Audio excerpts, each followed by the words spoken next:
4-5 ಕೇಸಲ್ಲಿ ಫಿಟ್ ಆಗಿದ್ದ ಆತ ಪೊಲೀಸರ ಕೈಗೆ ಸಿಗದೆ ಕಣ್ಣಾಮುಚ್ಚಾಲೆ ಆಡ್ತಾ ಇದ್ದ. ಬೆಳಗ್ಗೆ ಖಾಕಿ ಪಡೆ ಫೀಲ್ಡ್ಗೆ ಇಳಿತಾ ಇದ್ದಂತೆ ಪೊಲೀಸರ ಮೇಲೆ ಕೈ ಎತ್ತಿ ಆಸ್ಪತ್ರೆ ಸೇರಿದಾನೆ.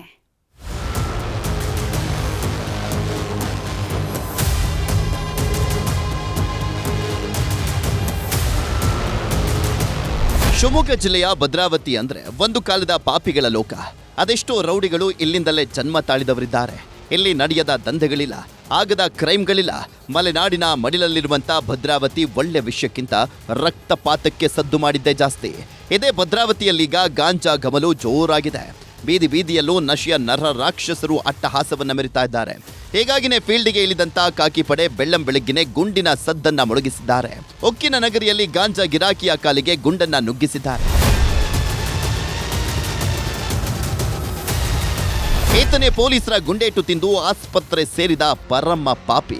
ಭದ್ರಾವತಿಯ ಅನ್ವರ್ ಕಾಲೋನಿ ನಿವಾಸಿ ನಸ್ರುಲ್ಲಾ ಮೇಲೆ 4-5 ಕೇಸ್ ಫಿಟ್ ಆಗಿದ್ವು. ಊರಲ್ಲಿ ಹವಾ ಇಟ್ಕೊಂಡು ಓಡಾಡ್ತಾ ಇದ್ದವ ಪೊಲೀಸರ ಕೈಗೆ ಸಿಗದೆ ತಲೆಮರೆಸಿಕೊಂಡಿದ್ದ. ನಿನ್ನೆ ಶಿವಮೊಗ್ಗದ ಓಲ್ಡ್ ಟೌನ್ ಠಾಣೆ ಪೊಲೀಸರು ಗಾಂಜಾ ಕೇಸ್ನಲ್ಲಿ 4 ಲಾಕ್ ಮಾಡಿದ್ರು. ಇದೇ ಗ್ಯಾಂಗ್ನಲ್ಲಿದ್ದಂಥ ನಸ್ರುಲ್ಲಾ ಕೂದಲೆಳೆ ಅಂತರದಲ್ಲಿ ಎಸ್ಕೇಪ್ ಆಗಿದ್ದ. ಹೀಗಾಗಿ ಈತನ ಹೆಡಮುರಿ ಕಟ್ಟಬೇಕು ಅಂತ ಬೆಳ್ಳಂಬೆಳಗ್ಗೆನೆ ಫೀಲ್ಡ್ಗೆ ಇಳಿದಿದ್ರು. ಯಾವಾಗ ಖಾಕಿ ಪಡೆ ಬಂದಿದೆ ಅನ್ನೋದು ಗೊತ್ತಾಯ್ತು, ಪೊಲೀಸರ ಮೇಲೇನೆ ಮುಗಿಬಿದ್ದಿದ್ದಾನೆ. ನಗರ ಇರ್ಬೋದು, ಭದ್ರಾವತಿ ಇರ್ಬೋದು, ಇಲ್ಲಿ ಮಿತಿಮೀರಿ ಗಾಂಜಾದ ಒಂದು ಸಪ್ಲೈ ಇರ್ಬೋದು, ಗಾಂಜಾದ ಒಂದು ಚಟುವಟಿಕೆ. ಇದು ನಿನ್ನೆ ಒಂದು ಭದ್ರಾವತಿಯಲ್ಲಿ ಒಬ್ಬ ವ್ಯಕ್ತಿ ಹತ್ರ 1.5 kg, ಸುಮಾರು 1.5 kg ಹತ್ರ ಗಾಂಜಾ ಅವನ ಕೈಯಲ್ಲಿ ಸಿಕ್ಕಿದೆ. ಪೊಲೀಸರು ಅವನನ್ನು ಹಿಡಿಯಕ್ಕೆ ಹೋದಾಗ 1.5 kg ಸಿಕ್ಕಿದೆ. ಜೊತೆಗೆ ಅವನ ಹತ್ರ ವಿದೇಶಿ ನಿರ್ಮಿತ ಪಿಸ್ತೂಲು ಸಿಗುತ್ತೆ ಅಂದ್ರೆ ಇದು ಯಾವ ರೀತಿ, ಯಾವ ಮಟ್ಟಕ್ಕೆ ಹೋಗಿದೆ, ಇದರ ಹಿಂದೆ ಯಾರಿದ್ದಾರೆ? ಗಾಂಜಾ ಗಿರಾಕಿ ನಸ್ರುಲ್ಲಾ ಸಾಮಾನ್ಯನೇನಲ್ಲ.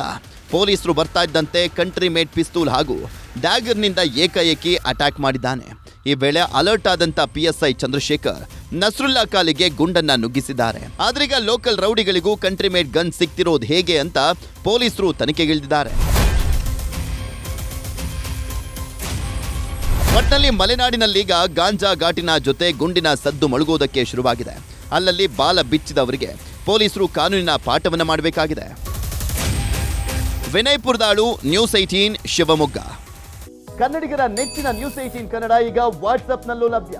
ಕರ್ನಾಟಕ, ದೇಶ ವಿದೇಶಗಳ 360 ಡಿಗ್ರಿ ಸುದ್ದಿಯ ವಿವರಗಳನ್ನ ನಿಮ್ಮ ಕೈ ಬೆರಳುಗಳಲ್ಲೇ ಪಡಿಲಿಕ್ಕೆ ಈ QR ಕೋಡ್ ಅನ್ನ ಸ್ಕ್ಯಾನ್ ಮಾಡಿ ನಮ್ಮ ಚಾನಲ್ ಫಾಲೋ ಮಾಡಿ, ನೋಟಿಫಿಕೇಶನ್ ಆನ್ ಮಾಡಿ.